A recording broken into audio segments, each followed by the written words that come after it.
and this is TQQ. TQQ is the leveraged ETF for QQQ. Means that if Qs move 1% intraday, they move 3% intraday.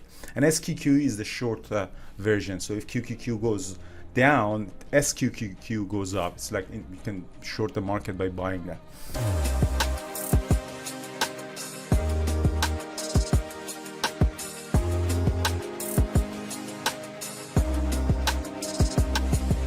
Give it to me. All right, good morning, everybody. This is Andrew and Brian doing the recap. Sorry, I missed trading yesterday. Everybody around me has COVID. Megan has COVID. Adi got COVID. In the office, everyone got the COVID. And I thought that I should take care of myself because it's probably my turn. And yesterday I was so tired and I woke up and I said, you know what, I can use a couple of more hours. So I slept in and it was really good. So especially when you're feeling that you're getting tired, you need to get that sleep, that couple of hours. Even today I woke up late, but I think my body really needed that sleep. One of the problems that I have is on the Pacific time is my body is really sleep deprived because I'm just so tired of waking up at 5:30. Anyways, so today I came late and I really didn't find anything in the stocks in play. It seemed to me that really the market wasn't that volatile. I looked at the couple of stocks that Brian was looking at, didn't find any. It was kind of late too. It was 10 a.m. on the market time until we saw that a sell-off is starting on the Qs, representing by a QQQ, which is the index for majority of these stocks. So I decided to take a reversal on it. The first the round of sell-off that started around this is a QQQ chart. And this is TQQ. TQQ is the leveraged ETF for QQQ. Means that if Qs move 1% intraday, they move 3% intraday. And SQQ is the short version. So if QQQ goes down, SQQQ goes up. It's like you can short the market by buying that. So QQQ was around this level at 386. TQQ 75, I tried to buy it, popped up a little bit, sold, and then it did a double bottom, bought more, sold, and eventually got it stopped out. Came into the next level of the TQQ. I started buying at 75. This one didn't have enough momentum. I got stopped out, and then another round of sell-off at around 380, 350, which for QQQ is around this level back in mid-December. You see it held a couple of times. So I decided to go long here, and we got the pop back up here. Now I'm still actually long in there. It's coming back to my break-even point. It might make a double bottom here and bounce back. So we don't know. It seems that it's really coming and bouncing back. So let me just get out of it here a little bit here. So.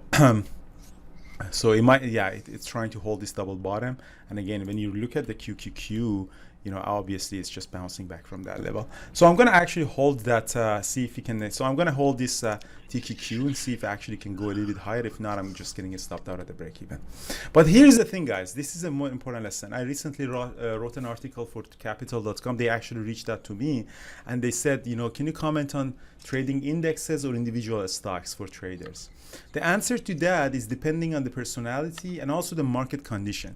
When you are looking at today, I traded only QQQ just because the index, the whole index, it's been about a month that is really volatile. You see the size of each day going up and down. So this volatility is really good. You can trade either the index or stocks that are very correlated like NVDA or just the leveraged ETFs. But there are some times that the market is becoming quiet, like for example here, do you see the size of the candlesticks are, the movements are really small every day. So the indexes don't give you a lot of opportunity. Even if you trade the leveraged ETFs one, then in those days you try to find the stocks in play. Like earnings seasons that is gonna starting very soon, like next week, you have so many fundamental catalysts for individual stocks that you can start trading. So sometimes, when in these volatile conditions for the whole market, it's good to trade indexes.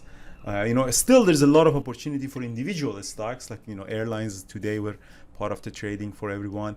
But obviously there's a lot of opportunities for trading the indexes as well. So it really depends on the market condition. The fundamentals is really behind all of them is the same. It's the price action, is the chart pattern, balance of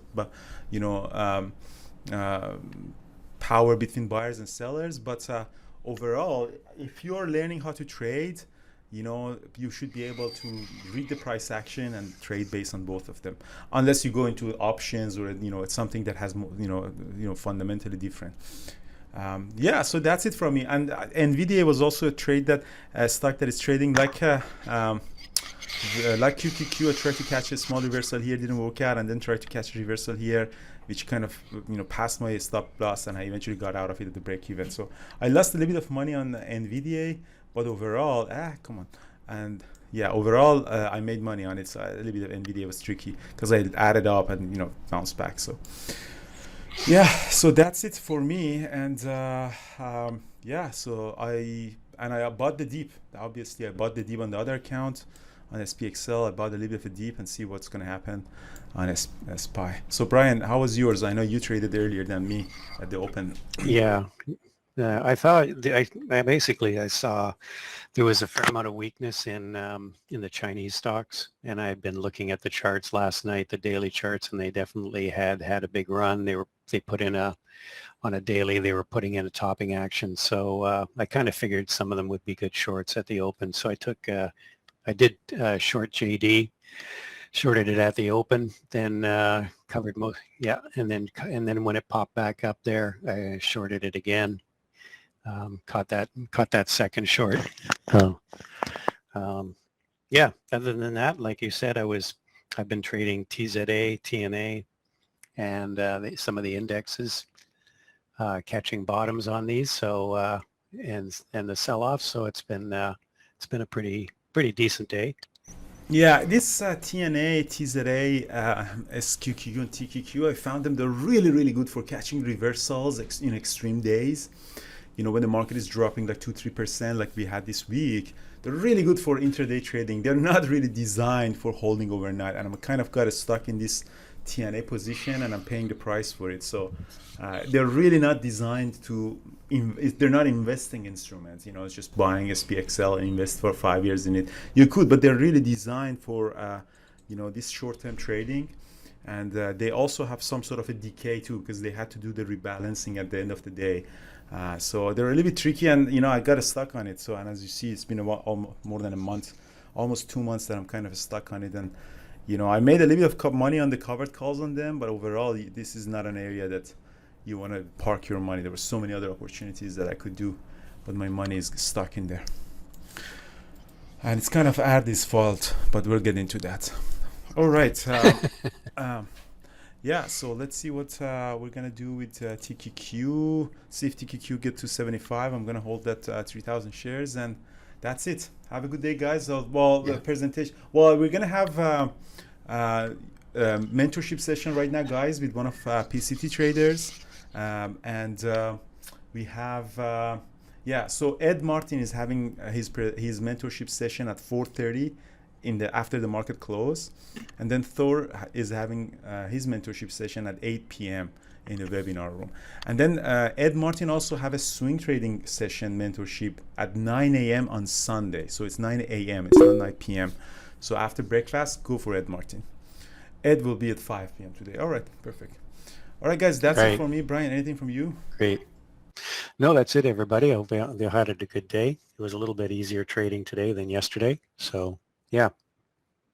I'm just going to let TNA, I'm going to see if TNA will start to run up a little bit more. I'm going to keep a stop in and just see if it runs higher for the rest of the day. So, all right. Have a good day. Have a good day, guys. Thank you.